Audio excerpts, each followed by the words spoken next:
development and venture capital that a lot of us don't have. And yeah, I'm just the guy with the beard and the sock puppets.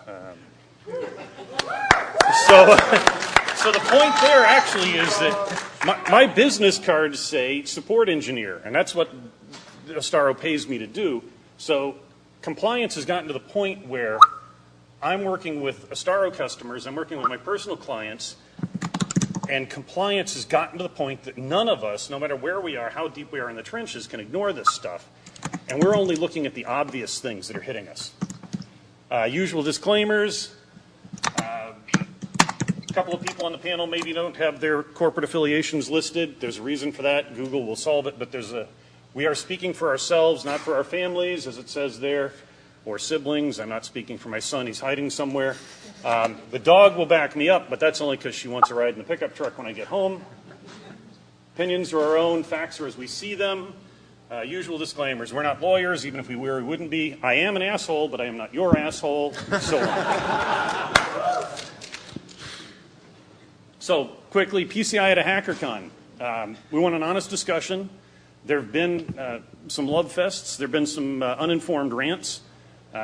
We hope this will be neither of these. And also, even though we're talking about PCI, we're talking about compliance in general. PCI is just the one that almost everyone gets hammered with. It touches everyone one way or another. And so that's the one we're focusing on here. So a couple of ground rules. We do want your opinion. We do want to hear questions. We just ask that you think before you speak. We don't want this to be a religious discussion. Maybe just a bit. Maybe a little religion. It is Sunday morning, so a little religion is okay. Can I get an amen? Amen. All right. Amen. Amen. Jesus?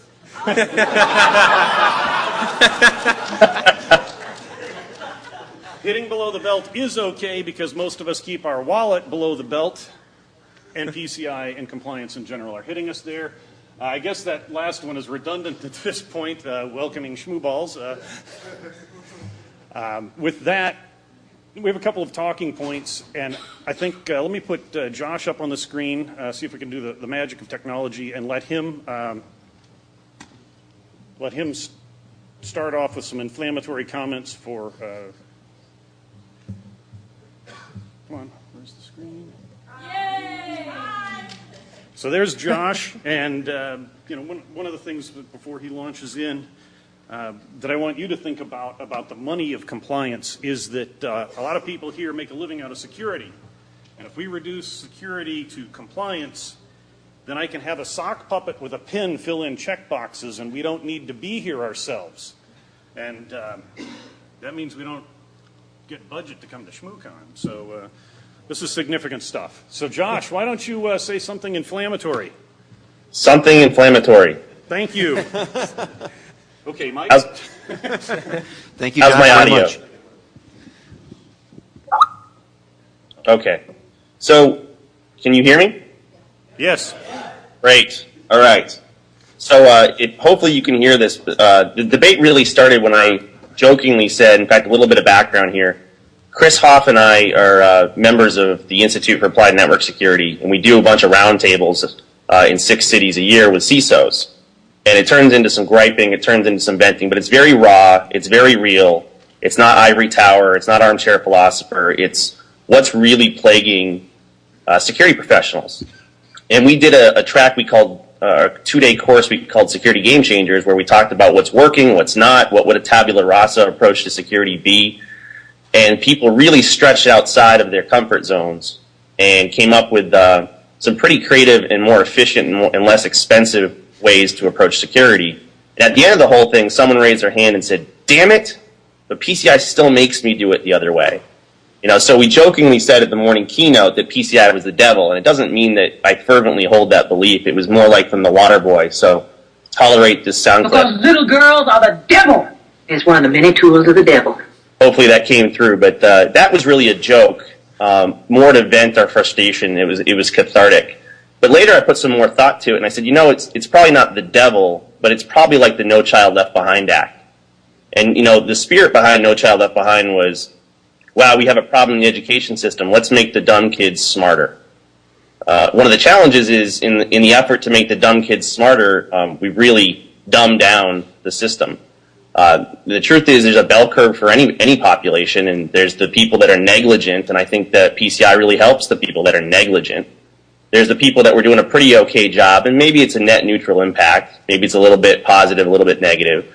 But then there are people who are actually doing a decent job, and those were the people 200 at a time in these different cities that were really getting pretty frustrated that, yeah, they have a security budget, but it's only for the things that Visa and Amex and the other PCI Council overlords encourage them to do. So it's not that I think we should make PCI go away. I think compliance is here to stay. And it's not even, again, just to Mike's point, it's not about PCI per se. It's just compliance in general may be ill-fitting for the profession that this room knows and loves. So my fundamental arguments are, number one, you have an incredibly static approach to an incredibly dynamic and evolutionary problem. And that's a fundamental misfit. Number two is it really focuses us myopically on a small subset of the overall security controls. And that's being rewarded and punished economically. So if you're anointed and your control, like a web app firewall, is deemed in scope for PCI, you probably saw a budget last year. You probably got sales last year. If you had something more advanced for something like advanced persistent threats, Aurora, or advanced persistent adversaries, or something outside the bounds of PCI or other compliance mandates, you kind of had a hard time. And to summarize this whole thing, essentially, I'm pretty concerned that we're economically punishing innovation. And if PCI is doing a good thing by raising the bar for the negligent, that's fantastic. But to judge the efficacy of the system, to judge if this is a social menace or a social benefit, we have to look at the overall impact. And I'm seeing from my catbird seat, I'm seeing the VC community, the innovators, the M&A activity, the financial results of hundreds of security companies. And it's pretty scary. PCI and compliance was the #1 driver of security spending last year. And since vendors chase the dollars and the VCs chase the dollars, everyone's roadmaps and innovation and investment is going towards fairly antiquated legacy controls that are PCI or compliance mandated. What does that say when we need the innovation to keep up with threats and evolutions like Aurora? Not being FUD, not being sensationalist. The people in this room know better than anybody. You know, most of my work last year and the year before, even at IBM and ISS, was doing stuff with high-profile targets, espionage-type stuff, very sophisticated custom malware. Someone needs to be innovating for them, and if we don't balance our investment of compliance dollars with actual risk management or actual threat prevention dollars, I fear that we're going to see the money dry up, we're going to see the innovation dry up, and we might as well go back to sock puppets. So that's my intro comments. The bow I put on top is it's kind of messed up that we now fear the auditor more than the attacker. Cool. Thank you. So I guess then let's step back a little bit and try to figure out how we got here.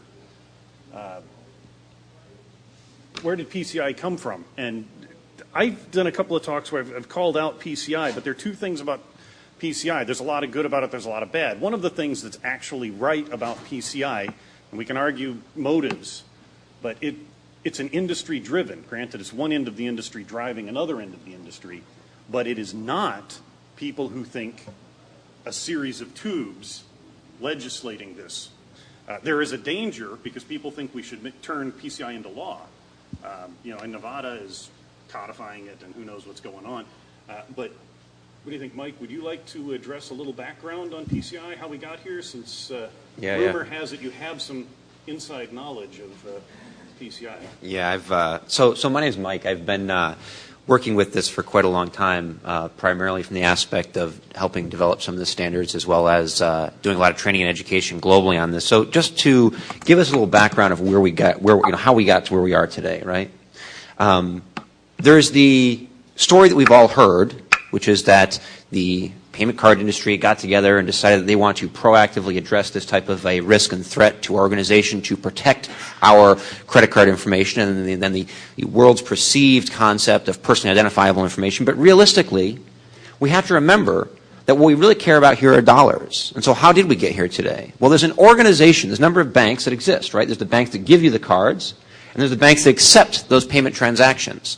And for the longest time, all of the fraud that we saw was happening on what's called the acquiring side of the bank, or where you are using your card going to those organizations. The problem is that when your credit card gets compromised, who pays for it?